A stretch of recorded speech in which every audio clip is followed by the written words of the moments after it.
On today's episode of Annual Pass, we go back out to Florida to talk to some old friends. So check it out right now.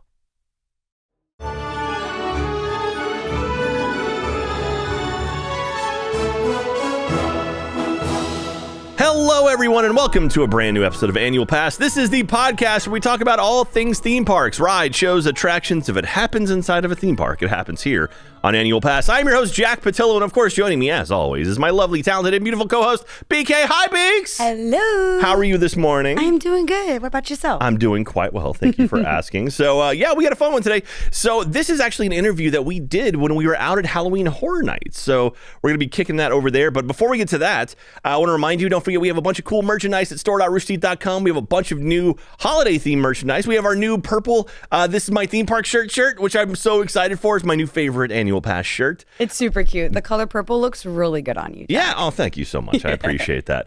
Yeah, so that's at store.roosterteeth.com. We also have the new hat. We have the Rope Drop Running Club workout shirt as well now over there. So go get all that because that your support in the merchandise and whatnot supports the show. So thank you very much for everyone to grab that. Don't forget to grab the postcard set too. So you can send a postcard to a friend. Really cute. They're really, really nice. There's some old ones. Maybe we'll do another run of postcards. And do some of the newer ones. Yeah, okay. Gail Fox made some amazing art, and anytime we can show it off, I'm very, very excited for that. But also, don't forget to follow us over on social media. We are annual_pass over on Twitter and on Instagram. We're Annual Pass Pod on TikTok, and youtube.com/annualpass is where you can go and get the live version of the show. You can also see all of our vlogs we have. We have a bunch of YouTube shorts. We have a bunch of cool stuff over there. So, have you been keeping up with all of the new social medias? Are you on Hive yet? Oh, yeah, you got to be on Hive. There's Hive, there's Post, there's a whole bunch of new ones. Mastodon, I don't know. Mastodon, yeah, there's a whole bunch of new ones now. We're trying to grab Annual Pass for all of them. So, we'll let you know when we got all those up and running as well. But for now, follow us where we are available. So, fun times. All right, well, are you ready to go back in time? Yes. And, I mean, a few weeks ago. So this is Halloween Horror Nights. Are you rocking your Halloween Horror Nights? I am. Shirt. I'm in my mummy jersey sweater. I love it. It's pullover. You got the mummy one that has like the bandage sleeves. Yeah, That's so it's cool. Classic Universal mummy. The sleeves are awesome. I'm obsessed with it. It's like my favorite sweater. It's super, super comfy. Yeah, I got the one that's Frankenstein. Or no, Wolfman. I got Wolfman. Yeah. Yeah, I love it. Wolfman Jack. Makes sense, right? Totally. Anyway, but thank you to our friends at Universal for hooking us up with those shirts as well.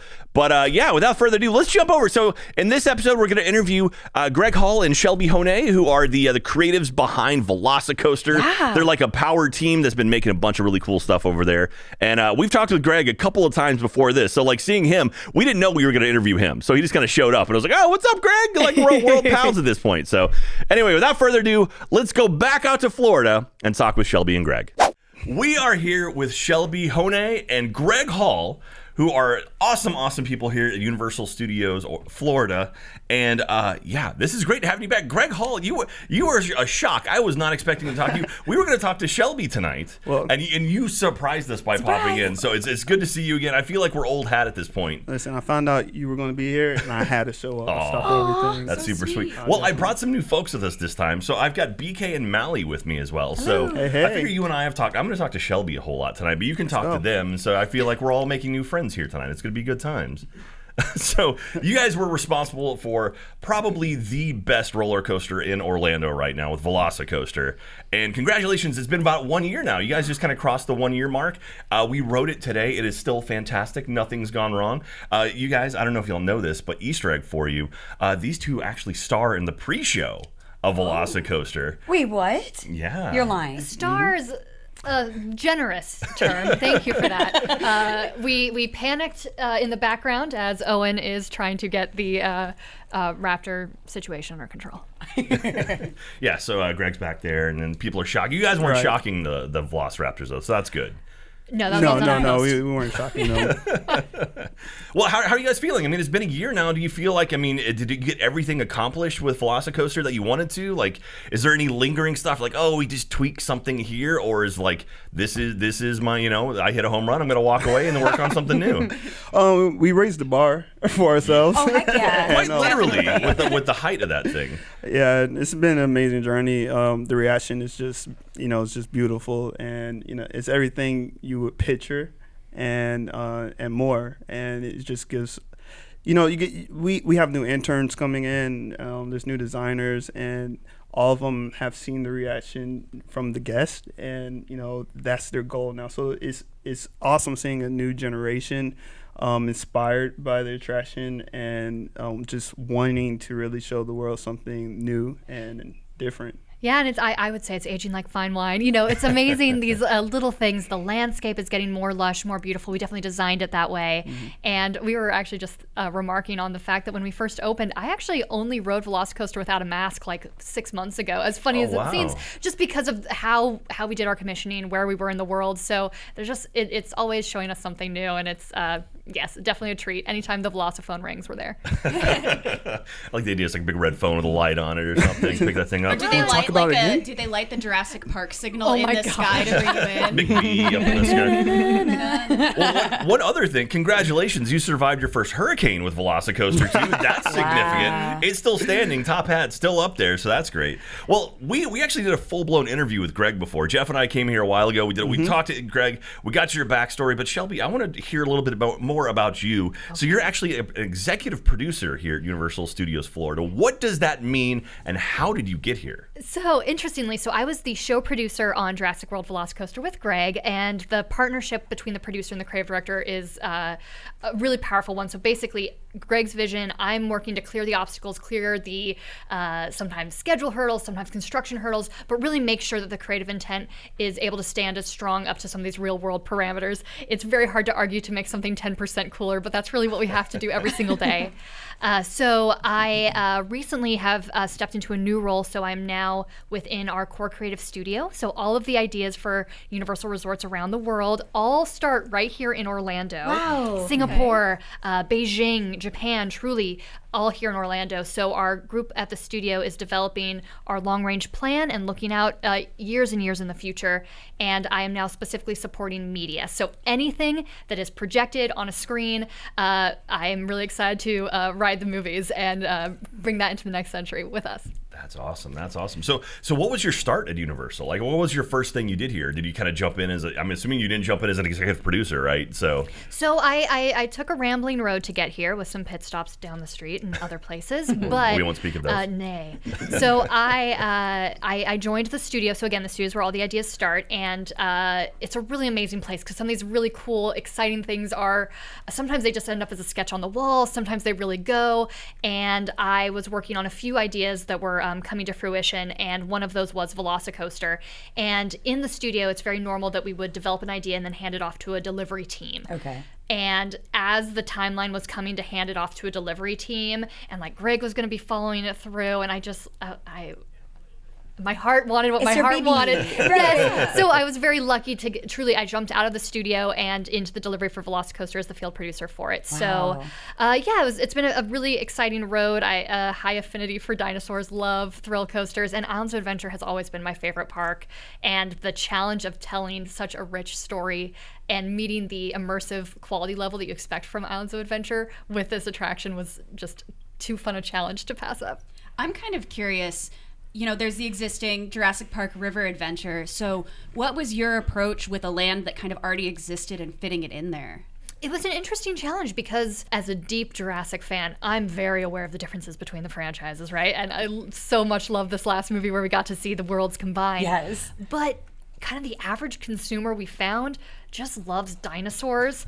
And we really, we wanted to truly look like the Jurassic World that people and guests and our youngest guests are growing up with and experiencing right now too. So trying to balance the Jurassic Park that we grew up with and loved with the Jurassic World that the next generation is growing up with and falling in love with was really important. And you can definitely see some stylistic challenges and choices that we made to try and have these sort of neutral spaces where it fits like it could be in either. And then when you are in Velocicoaster, you are in Jurassic World, and anything you see is within through the lens of that operating theme park. Yeah, I imagine, sort of balancing all of the different timelines, too, has got to be interesting because you see that it's like technically Velocicoaster fits before Jurassic World, but yet River Adventures, it's like it's all kind of up there in the air. Is there like a giant, like a Jurassic Park Bible that you guys have? Jurassic Park guide. Is there someone sitting, like with all like the different timelines in front of them? Like, how does this work? Expert, we are very lucky to have our partners at Universal Pictures, and it's funny because they've deviated from their own canon a few times as well, right? So it was great being able to work with them and really decide deliberately where we could kind of break and fudge and still be true to the essence and the core of the storytelling of Jurassic World and Jurassic Park. But yes, there definitely are groups, and Colin Trevorrow, who was the director of the Jurassic World films, he really prides himself on really taking very seriously these kind of small things because he knows how much it means to people, and these small details are really important. So he was our own fact checker in a lot of ways. I mean, how cool is it to be not only be a movie director, but also have something based off of your movie become a theme park attraction? Like that's dreams right there. Most filmmakers, and we're really lucky that our relationships are so good with the filmmakers, but it is every filmmaker's dream, like to take the movie that they've the world they've created in a common aspect ratio and allow the guests to walk right through it. We get great partners. That's pretty great. Well, BK, so this was BK's second time on Velocicoaster today. And almost didn't happen as well. My first time on this, it was very high octane. I was not prepared. I got off. I said, I'm Bambi. I can't walk. I wasn't expecting this from University of Florida. Just, the Hulk is cool, but like this is a game changer. And I think really it's the story that makes you want to do it again. I mean, everybody loves Raptors. Everybody loves Blue. But like having that immerse from the start, from the queue line to literally in the ride is what I think makes this such an awesome experience. I love it. Yeah, it's so way to crap on Hulk a little bit. Not Sorry. like anyone here worked on it. I'm Anything. saying. Greg, I worked on all the cool stuff. So it's really cool. I lost a flip flop on that ride, but listen, the story ain't the same. Listen, the goal was to beat the Hulk, so that was. And you did that. Yeah, so mission Jurassic accomplished. Park is all about evolution. Yeah, There you go. Just show a modern version of it. Yeah. a modern version. Well, now, Greg, when we talked, last year when you guys were doing the opening, so Shelby, I believe you were speaking to someone else, so we kind of grabbed Greg and talked to him briefly in front of Velocicoaster on that, June 9th, the day before the official opening, if you can remember that far back. It was, we talked about like any Easter eggs and stuff, and then we kind of like quizzed you again. Are there Easter eggs in Velocicoaster that have still not been found out yet? Because I know it's been open over a year now. Is there stuff in there that that people haven't spotted or don't know about, or anything maybe you can like push us in the right direction? Sometimes you play Easter eggs and it's like, how well did you hide it, or did you hide it too well? Yeah. So we were just talking about the Hulk actually, and at the end of the Hulk, he used to say, I think this is going to work. Yeah. And we wanted to bring that back in an Easter way in Velocicoaster. So it actually says that in Spanish in the background while you're in the load station. Really? I've noticed the Spanish at the end. I thought that was like staple to like giving instructions and rule emergency stuff. No, that's one of our team members, Candido. He's speaking in Spanish and he's saying, "I think it's going to work" in Spanish. Well, that's so cool. That's also us trying to pull. That's an Easter egg in multiple ways because it's for the Hulk, but it's also for so much of the motivation for Jurassic World Velocicoaster came from the very first seconds of the first Jurassic Park movie, where they're loading this raptor in and you're hearing like the panicked, the loading, all of that. And so we just wanted to also, and for there are people loading these raptors in there's people behind the scenes making this happen.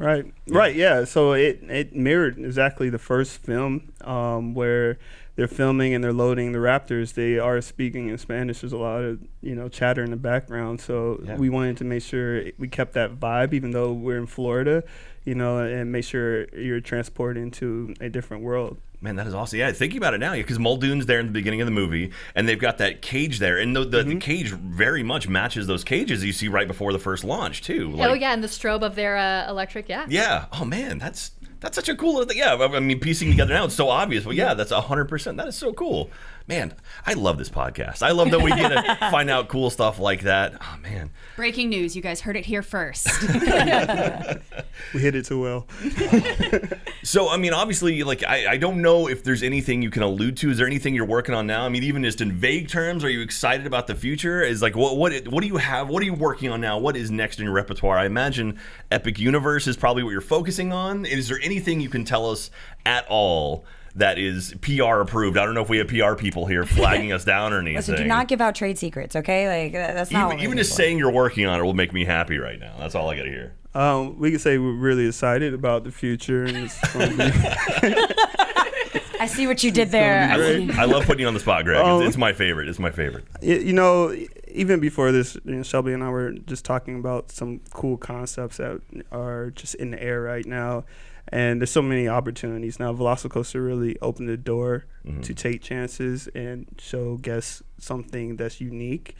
And, it's just amazing seeing the difference in the impact of the industry and the impact even with our own company that it's giving us to be able to, we raise the bar, and we want to make sure that in the future we keep raising it. Yeah, and maybe another way to without, again, yes, we're all very excited for the future, but the awesome opportunity that we got because Velocicoaster, it was very successful from a number of different markers. It was so fun for us to hear us on like the Comcast earnings call as like a thing that was exciting at that level of the company. And it's really, again, opened up this opportunity for us to also, and this feels so weird to say, but we are now teaching, we're now helping people, really understand some of the things that we did and trying to spread some of the thoughts and some of the process that we developed on Velocicoaster to bring that to other projects. Yeah, there was different techniques that we used on designing that attraction that, we're showing new projects, how we did it, and really implementing a modern way of designing rides. Hey guys, thank you for supporting Annual Pass, and we're going to take a short break right now to tell you a little bit about our sponsor. Diet Smoke is our sponsor today. Diet Smoke makes federally legal premium THC products that discreetly deliver right to your door. Diet Smoke's variety guarantees there's a product for everyone. Whether you're looking for a light buzz at the end of the day to take the edge off or something a little stronger for a day's adventure, they've got you covered. Most importantly, Diet Smoke is great for all levels of THC consumers. Experienced users love the Delta 9 high for when they can't melt into their couch and still want to function. And Us Weekly just named Diet Smoke's Delta 8 gummies as best for beginners. So they got that going for them. I got a couple of their packs in the mail. It was super easy. They showed up. I just tore it open. I had half of one, and it was great. It helped me put me right to sleep at night, because that's usually when I take mine. It helps me go to bed a lot easier, and instead of kind of being like restless and whatnot, I just take one of the gummies and I just fall right asleep. And these worked magically. It was really, really good. Diet Smoke cares about their customers. On top of the guaranteed quality through available lab tests, they consistently release new flavors to keep their experience fresh. Each flavor is handpicked through several weeks of testing and sampling before release. Best of all, if you don't enjoy your experience, their friendly customer service team will quickly address the issue. For Annual Pass listeners, shop now and use code ANNUALPASS for 20% off your order. Go to dietsmoke.com and use code ANNUALPASS for 20% off your order. Thank you very much for sponsoring. Thank you for supporting the show, and let's get back to it. So now you guys have obviously worked together on Velocicoaster. So Shelby, is there a thing where it's like, are you guys paired up at this point? Like, do you guys kind of like that? Like, that's my guy, that's my girl, and you kind of just work together on things, or is it sort of like? It sounds like now maybe you're sort of taking people under your wings and sort of taking them on. I mean, once you have executive producer as your title, it's like I imagine you're starting to like help other people raise them up, or creative director. I mean, like at this point, people are looking at you guys as like, how did you do this? How can I do this? And has your role more shifted towards that, or are you more focused on like, let's make the next big coaster? Yes. So both. All right. All of the above. Yeah. I will say it's something that happens on an attraction, on any attraction, but like the team just gets this like equilibrium that's really great, and it's a shame because because it was such a success, we had to like start like, this guy was so great at this, he needs to go to Japan now and help with it. So as much as we'd love to keep the family together, because it got to the point that we could like predict and end each other's sentences, and that's really the best sort of creative relationship. So I think again, trying to spread that out as much as we can, but I do have a feeling that Greg and I will be working together for a long time. Yeah, definitely. I couldn't word it better than she just did. We just have a way of just figuring things out pretty fast and motivating teams, and it's pretty cool seeing people that we've never worked with before excited to work with us. Oh, wow.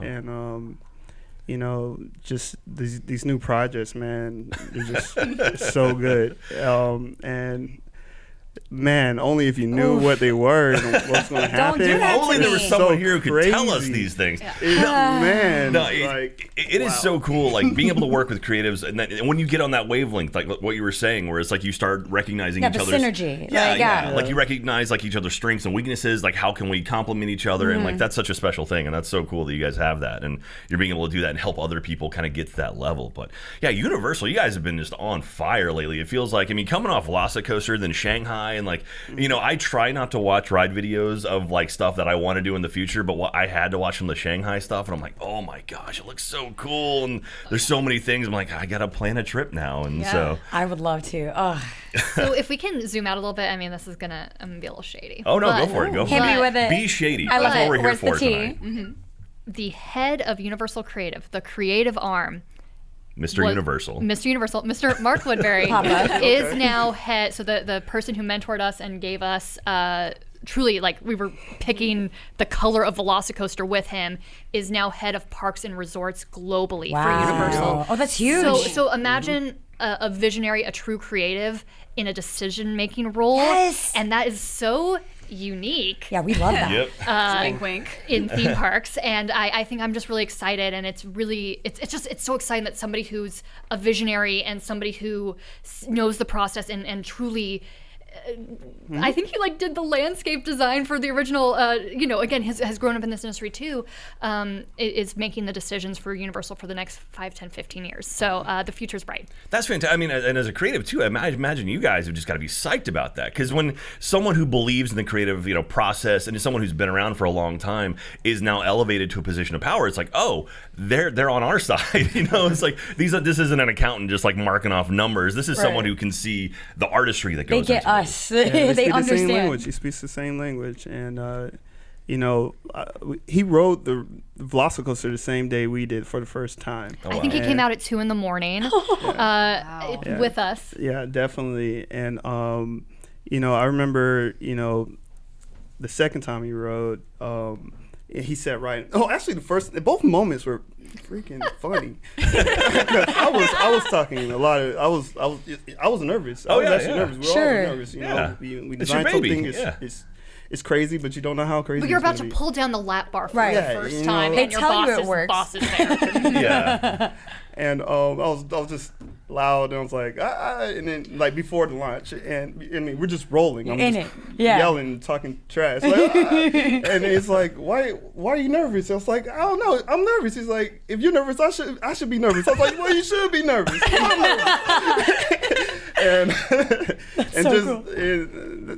that's you just can't forget that. And I remember like the second time we rode with him, he was just screaming and just happy. He's like, I love this ride, and and he's CEO right now. So I think like Shelby said, the That's future's so bright. good. So how many people had ridden Velocicoaster before you guys got on it? I imagine you guys were probably in the first 100, right? We were in probably the first 10. Oh, my. Before us, yeah. So let's talk about, again, delivering a ride in the middle Right. of COVID. Yeah. It was our first night was a little bit painful because we're so excited, right? But we're still at peak social distancing, Yeah. and we were so really, really protecting those boundaries and really making sure, because it was so important to us to keep going. So the way we had to load the first vehicles, and really for a long time, was one person, empty row, staggered, one person, empty row, staggered. Oh, wow. Right? So unfortunately, our first dispatch, I think we were, what was it, like 6 people in it? In the one. man. So I believe, Greg, you might have been the first. I got in the second one, but truly, it was just an amazing night. And technically, the first group is like the ride engineers, because they're like, they really want to make sure. I think Right. Yeah. 2 people rode before. I was like, they we gotta did. test the thing. They didn't put Yeah. you in there to test it, right? I Oh hope no, not. no. Okay. Whew. Yeah, I do like the idea that It's procedures. I don't know. We follow the rules here at Universal Creative. I mean, like, BK, would you do that if it was like literally like they would just take out the water dummies? Like, okay, it should work. Good luck. Would you be the first one on a brand new fresh coaster? Maybe. Yeah? I mean, if it were here, if it were built by Universal Studios or Universal Studios Florida, then yes, because I know y'all do it right. So Yeah. Okay. We do All it right, right. man. Good answer. Yeah, and it was so interesting too, because like Universal, you guys didn't really officially announce the coaster until it was well underway, and the churro stand thing was great, and I love that you really embraced that. But it was definitely like a new sort of approach to it, where I was like, yeah, we're doing this in public, and I know I was watching videos on it. I was literally like, I was trapped, I was quarantined because we're in the middle of COVID, Right. and this is late 2020, early 2021, and I was watching people who were still in Orlando. They were able to come to the parks, filming every day. It's like, oh look, they added another section to the top hat, and it's like, That and I do appreciate that you guys, like, that could easily be seen as like, oh, they're taking property, they're taking intellectual property from us, or they're ruining the experience. But Universal's been really good about embracing that sort of culture. Even us here right now says so much that you guys have reached out to us and like, hey, come to our park, experience our things, and come to our radio studio and record here. And that's been amazing. And like, I'm so excited to see that. Is that something now that when you're building new attractions, new rides and whatnot, do you take that into account, or is it kind of like that was just a happenstance and we kind of just rolled with it? In that case, I think that was just this happy accident, and I have a theory, and I think part of this, the love and the fanfare around Velocicoaster really is that so many people. And I got messages like this as well, where people felt like their life it was so stagnant, and they felt like there was nothing they could do. There was nothing in their control, and it was this really scary time.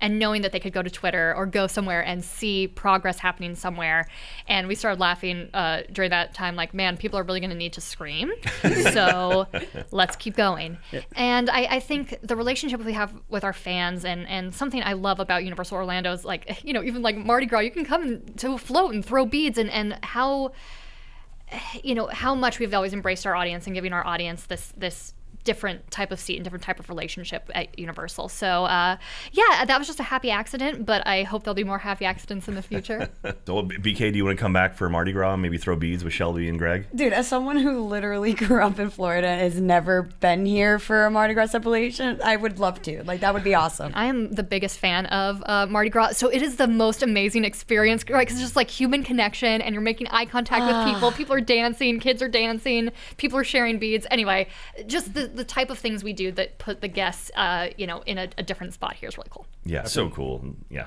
Let's do it. Let's do it. Make it happen. You want to check some beads? Yeah, let's do it. Go for distance? All right, I'm cool for that. Let's go. Just not from Velocicoaster, because you can't take on any loose items. You gotta tuck those into your shirt. That would be super awkward, man.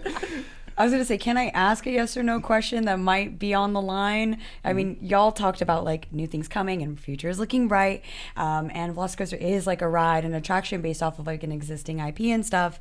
Are we getting something new from existing IPs or IPs that y'all own? Like, can I expect to see maybe another movie adaptation? You can expect to be put into the movies that you love. Okay, cool. That is enough for me. Good. I mean, that was that's good. Yeah. It's my favorite part about Universal Studios. Like, across the board, whether it's in Florida, whether it's USJ, like, it is being able to, like, be in those movies. I'm a big movie geek, so, like, it's just so awesome. It makes me feel like I'm a part of it. So I'm honored to be here. This has been so cool. Yeah. And not only that, so you guys also, like, are we involved with the Jurassic Park escape room coming up? It's funny. Jurassic, like, there's also, like, this kind of a club of people who've worked on Jurassic because of the Beijing team. And again, the Beijing ride and the area that they did there is fantastic and very much rooted in the first Jurassic World film. And then the Hollywood River Adventure is now Jurassic World, the ride. And it's funny that there's just like, hey, just had this question about a raptor. So there's definitely, like, there is a back channel of the Jurassic teams. Yeah, you're right. There was the Hollywood team, there was our team in Orlando, and there was a Beijing team working at the same time. And I worked on the Beijing project for a little bit, but the main project was the one here in Orlando, Velocicoaster. So man, that's so cool. It's pretty cool. Yeah, we're pro dinosaur. So really, anytime dinosaurs Free the dinos. Okay. We all have dino stories. We just talk to each other and like, how were the dinos in Beijing? Yeah, like old war buddies, Yeah, how's your raptor doing? Pretty good right now.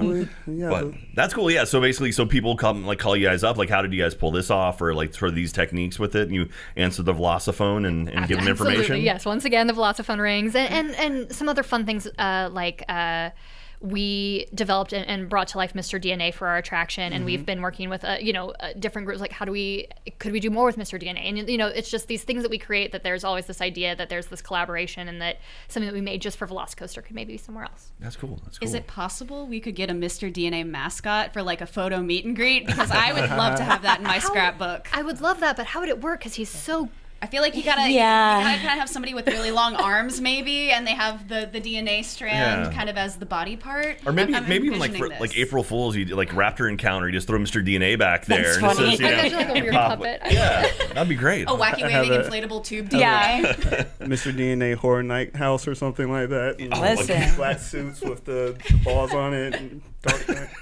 Well, there were Jurassic Park, like Jurassic Park areas in Halloween Horror Nights forever ago. I mean, like I know back in like 2005, like I was at Islands of Adventure, and I remember getting spit on by a Dilophosaur. So I know what you guys have done. Well, let's get deep into that because truly, on the ground that Velocicoaster stands, there was one of those dinosaur haunted houses. Yeah, because it went through Triceratops and and they had a strobe light to make it look a little bit more wounded, right? Like to make it a little harder to kind of see what's happening. I've only ever seen videos too, but trust me, I'm probably at least 200 of the views on that particular YouTube. I love that for you. That's awesome.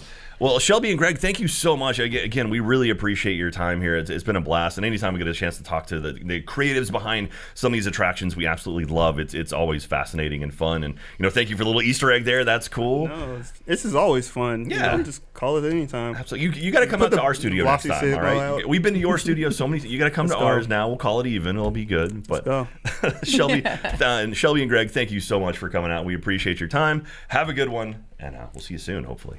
Thank you, guys. Thank you. Thank you.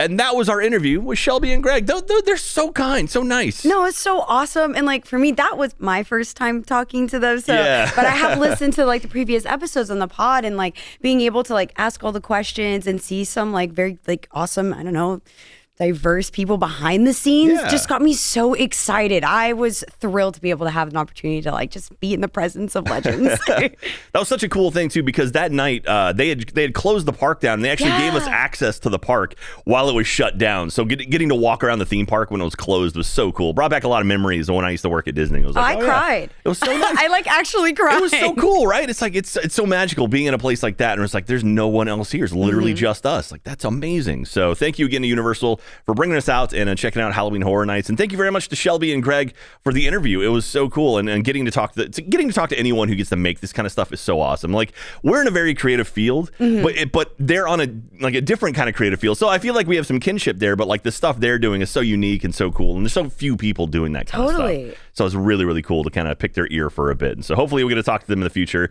Maybe once we get more information about Epic Universe. They still haven't announced. There's so much stuff at Epic Universe they haven't announced yet. We're trying. We're like, please, any hints, anything? And they're like, All right. Well, I want to remind you guys, hey, don't forget, we have a live stream happening on December 14th from 2 p.m. till 4 p.m. Central. So if you want to come and watch BK and I and like do some live stream, do some Q&A stuff, we may actually be doing, so the Rope Drop Running Club, we're doing Marathon Weekend in January. Right. You crazy runners out in Disney or doing the thing where you run around the park. And so I'm currently working right now with producer Ben to try to get a treadmill on this stream. Why do you laugh? Why are you laughing at me? That hurts. No, because I'm trying to improve myself, and you're laughing at me. I'm sorry. No, I support you. Thank you. The visual is just gonna be so cute. It's gonna be a thunk. Yeah, I'm ready for it. Okay, everyone. So the reason why we're doing that is because we're actually raising money for St. Jude's Children's Hospital. Oh wow! And so they gave us some marathon bibs to have for the race, and so we're raising money for them. So we're trying to raise some cash for them. So we might be doing some charity stuff throughout that. So okay, that's so really nice. Yeah. Okay, I'm sorry. I take back the laugh. Make fun of me now. I retract the laugh. It's gone. It doesn't exist. Take it out. And that again is going to be on December 14th from 2 to 4 p.m. on roosterteeth.com and youtube.com/annual pass. So check that out when we are live next week. And don't forget, again, go to store.roosterteeth.com, pick up some merchandise. We have some cool new merchandise. We have those postcards. If you want to send us a postcard, because we're still taking postcards. I love getting postcards. We actually got a wedding invitation. Wait, really? Yeah. Oh, I don't know if we'll make it. It's on my desk. I'll read it in a couple of weeks when we record another episode of this. But yeah, thank you for that. If you want to send us anything, you can send it to Annual Pass, care of Rooster Teeth Productions, 1901 East 51st Street, Austin, Texas, 78723, and we'll read it on stream. But now, speaking of live streams and everything else, we've got a question for you, because we always ask a question of the audience. And then during our live stream, so like including the one we have coming up on December 14th, we will answer those questions, or we'll look over your answers, and then we'll pick some people. We'll mail you some autographed theme park maps. So my question for you, seeing as how we talked to Greg and Shelby, is if you could make an attraction at any park in the world, where would you build your attraction? Wow. I don't need to hear what the attraction is. If you want to say it, you're more than welcome to. But where would you build an attraction? Like, there's so many cool places out there that you could build a theme park attraction. Could be a show, could be a ride, could be a store if you want. But where would you build something brand new, something fresh? Or like, do you feel like there's anything missing from a park? That's my question of you. Do you have any ideas? I'd build it on a ship. Oh, yeah?